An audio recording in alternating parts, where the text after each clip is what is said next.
Bonjour, vous êtes sur Décideur TV, c'est Lex Inside. Au programme de ce numéro, on va parler responsabilité juridique en cas de cyberattaque. On évoquera également White Alert, une plateforme numérique de lancement d'alerte. Et enfin, on parlera diversité dans l'arbitrage international. Pour débuter cette émission, j'ai le plaisir de recevoir Benjamin Jacob, avocat associé chez PDGB, pour parler responsabilité juridique en cas de cyberattaque. Benjamin Jacob, bonjour. Bonjour, merci de votre invitation. Alors, comment procède-t-on pour mettre en cause la responsabilité juridique des cyberattaquants ? Eh bien, le premier point et le plus important, qui va être le plus significatif dans la lutte contre ce type de cyberattaque, va être l'identification évidemment de l'auteur de la cyberattaque elle-même.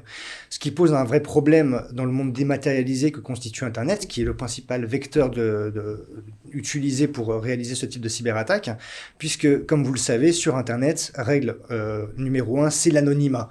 L'anonymat, qui est finalement le premier point difficile à passer pour le juriste, puisqu'il va falloir identifier l'auteur d'une infraction alors qu'il ne laisse pas de traces matérielles de sa propre infraction, et c'est donc des traces immatérielles qu'on va aller chercher un peu partout par divers moyens, et on va aller chercher la preuve de l'infraction elle-même, mais lorsqu'on ne peut pas la rapporter, on va aller essayer de trouver des éléments indirects qui permettent de mettre en cause la responsabilité ou de démontrer indirectement que l'auteur de l'infraction a bien participé à cette infraction, et ça va être notamment par exemple en traçant des mouvements financiers qui interviennent après la réalisation de l'infraction, puisque les infractions en cas de cyberattaque sont souvent par l'intermédiaire de ransomware, donc des fichiers informatiques qui vont venir crypter les fichiers et dossiers informatiques d'une entreprise et qui ne pourront être décryptés que moyennant le paiement d'une rançon.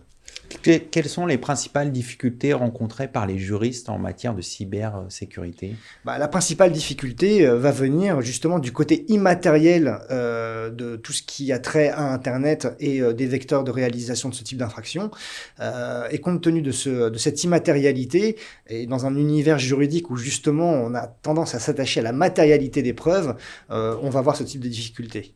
Et qui va être lié tout à la fois au côté immatériel, à l'anonymat qu'on retrouve très souvent sur Internet, évidemment à la technicité qui est utilisée par les cyberdélinquants pour ne pas se faire repérer, et dernier point, évidemment on est dans un univers dématérialisé mais surtout sans frontières, qui rend la lutte contre les cyberattaquants particulièrement compliquée lorsqu'on est situé en France, qu'on est une entreprise française attaquée et qu'on doit aller chercher la responsabilité d'un cyberattaquant qui peut potentiellement être au Brésil, au Japon, bref, n'importe où dans le monde. Est-ce que vous avez une affaire pour illustrer ce problème de responsabilité en matière de cyberattaque ? Alors évidemment, il y en a énormément. Il faut savoir qu'il y a des cyberattaques tous les jours. En revanche, il n'y a pas des condamnations tous les jours, puisqu'encore une fois, c'est assez difficile d'aller démontrer la preuve de la responsabilité du cyberattaquant et ensuite d'aller la traire en justice, puisqu'encore une fois, il peut être sur un autre territoire.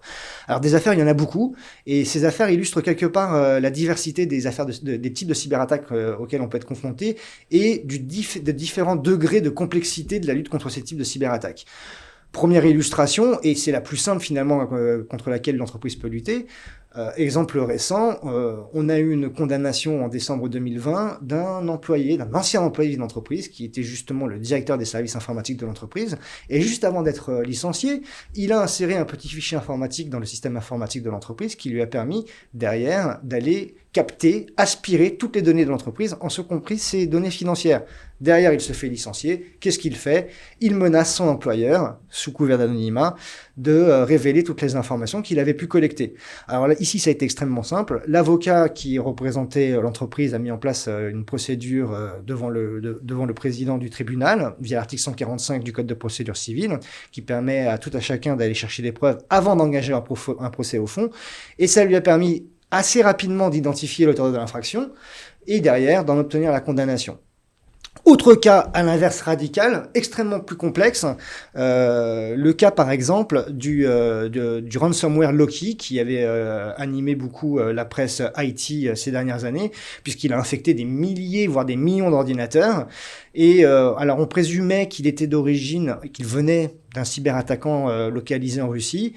Il s'avère que c'est un ressortissant russe qui a été arrêté, mais il a été arrêté en Grèce, puis il a été extradé en France grâce à la coopération internationale, puis condamné. condamné, mais non pas en qualité d'auteur de l'infraction, finalement de la diffusion de ce virus, mais simplement de manière très indirecte. Il a pu être rapporté qu'il était le gestionnaire d'une plateforme de crypto-monnaie qui permettait d'échange de crypto-monnaie, qui a été utilisée pour faire le blanchiment des sommes collectées via ce ransomware. Et derrière, c'est sur le seul fondement de ce blanchiment d'argent qu'on a pu l'inquiéter et le condamner. Alors, il a été condamné à 5 ans de prison, et 100 000 euros d'amende. Ce n'est pas rien, mais il faut savoir que cette personne, elle n'est pas recherchée que par la France. Elle était recherchée à la fois par les États-Unis, par la Russie et bien d'autres territoires sur lesquels ces infractions étaient faites.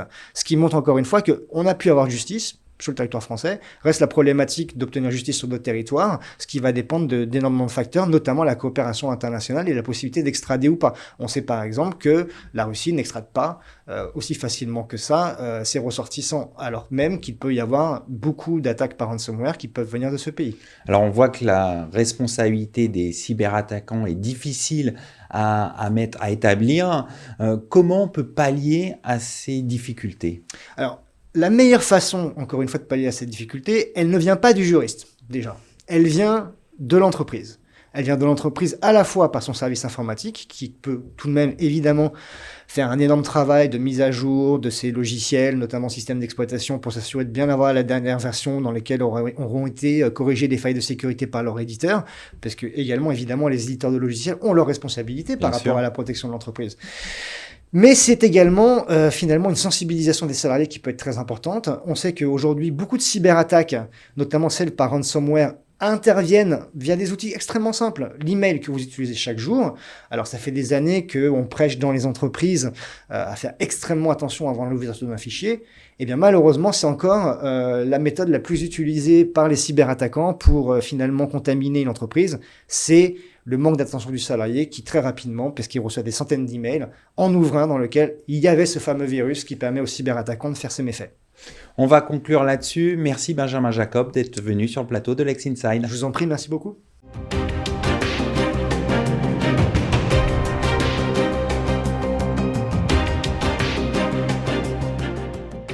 Vous êtes toujours sur Décideur TV, c'est Lex Inside. Je suis en compagnie de Julien Andrez, avocat associé chez IH, pour parler d'une nouvelle solution lancée par le cabinet White Alert, plateforme numérique de lancement d'alerte. Julien, bonjour. Bonjour Arnaud. Alors, pouvez-vous nous présenter votre solution ? Alors depuis 2018, janvier 2018 plus exactement, la loi Sapin 2 impose aux entreprises de plus de 50 salariés de mettre en place un dispositif d'alerte professionnelle qui doit garantir la confidentialité du lanceur d'alerte et du mis en cause sous peine de sanctions pénales. Alors notre solution, elle résulte d'un constat, c'est que encore aujourd'hui, beaucoup de dirigeants de PME et de TI ignorent cette loi ou la connaissent mal. Et lorsqu'ils la découvrent, eh bien, ils ne sont pas forcément très confortables avec l'idée de mettre en place un dispositif que l'on est tenté de qualifier de système de délation.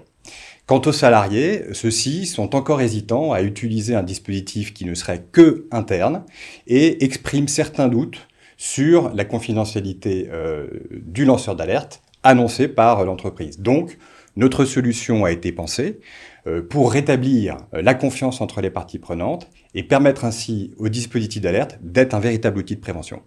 Quelle est l'originalité de votre plateforme ?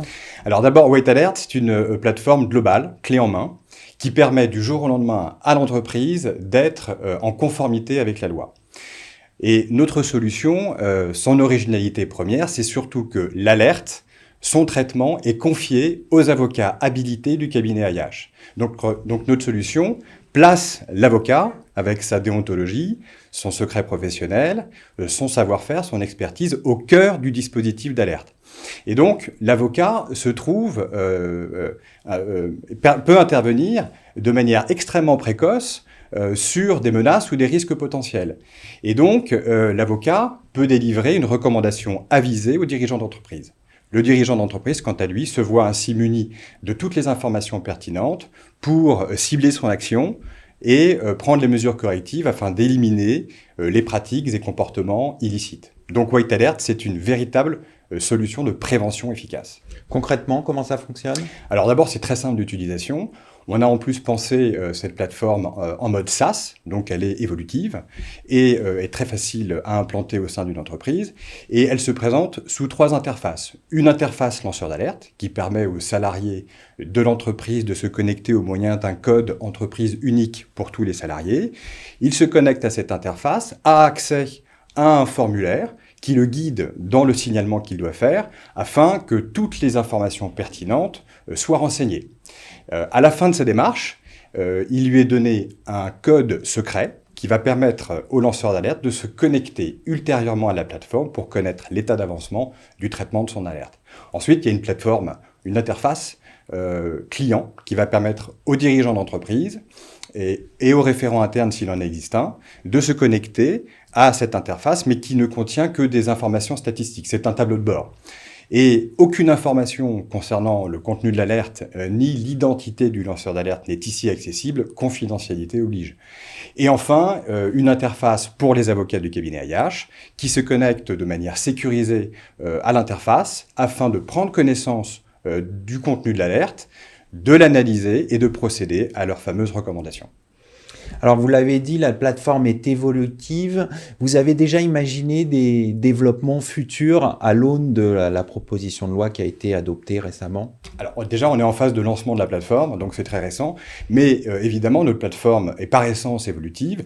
Elle est déjà en conformité avec la loi Sapin 2 et elle l'est avec la loi qui vient d'être promulguée, qui n'est que la transposition de la directive européenne qui modifie légèrement la définition du lanceur d'alerte et du champ d'application de la protection de celui-ci. Donc notre plateforme est en conformité. On va conclure là-dessus. Merci d'être passé sur notre plateau. Merci beaucoup.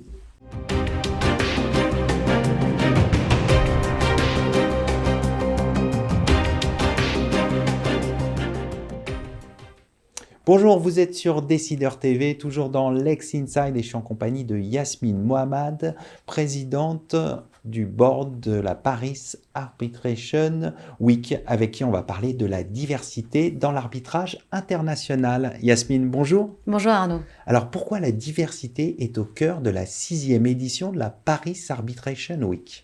La diversité est au cœur de tout de nos jours. Et c'est une notion qu'on voulait porter dans les événements, mais aussi nous-mêmes au sein du board dans les événements qu'on organise, notamment le keynote, le premier jour au moment du kick-off. Alors concrètement, qu'est-ce que ça implique d'avoir la diversité dans l'arbitrage? Ça implique énormément de choses. C'est pas qu'un principe ou une philosophie. La diversité, c'est quelque chose de fondamental dans la décision prise, dans la méthodologie de la décision prise. En ayant de la diversité, on s'assure que les décisions prises représentent réellement les gens et pas qu'une minorité qui serait à la tête des autres.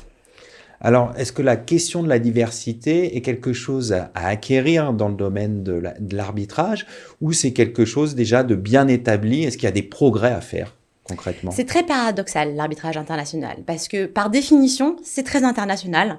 Donc, des nationalités très diverses sont représentées. Mais en même temps, comme dans toutes les professions, il y a une forme d'élitisme qui existe. Et c'est la raison pour laquelle on a vraiment souhaité mettre la diversité, mais dans toutes ses formes. Dans le genre, dans l'âge, dans la culture, toute forme de diversité. Donc, c'est pour ça qu'on a mis la diversité comme thème du kick-off l'année dernière, cette année, l'année prochaine, et on va l'examiner de façon différente. Et cette année, ça va être sur la méthodologie de la décision et en quoi la diversité donne de meilleures décisions. Alors, la Paris Arbitration Week se déroulera le 28 mars prochain. Quels vont être les temps forts, les principaux sujets de débat lors de cette Alors, il y a beaucoup édition. de sujets. Il y a les sujets de l'environnement qui sera traité. Il y a le sujet de la corruption dans les sentences arbitrales. Donc, le kick-off dont on parlait, qui va être délivré par Mélanie Van Leuven, du cabinet de Reims-Caravi, qui va parler de la diversité, de la méthodologie de la décision. Et surtout, ça va être la première année du retour à la normalité, mais avec les acquis et les apprentissages qu'on a eus à travers le Covid. Et c'est la raison pour laquelle on a tenu à garder une forme hybride dans l'ensemble des événements. Parce qu'on s'est rendu compte que la forme hybride permettait à beaucoup de gens de participer à la Paris Arbitration Week alors qu'ils n'étaient pas à Paris, n'avaient pas forcément les moyens de venir à Paris ou ne pouvaient pas venir à Paris. Et donc, on a multiplié l'audience de la Paris Arbitration Week grâce à la virtualité. Et donc, on garde ce caractère hybride malgré le fait que tous les événements ont aussi lieu en physique cette année, ce qui est extraordinaire. Pour terminer, qu'est-ce que vous attendez de cette édition? J'attends une édition qui sera passionnante, pleine d'événements sociaux et académiques qui vont être passionnants. Et pour moi, à titre personnel, ce sera ma dernière édition en tant que présidente. Donc j'attends qu'elle soit aussi brillante que les autres et que celles qui suivent seront encore plus belles. On va conclure là-dessus. Merci Yasmine d'être passée sur le plateau de Lex Inside. Merci Arnaud.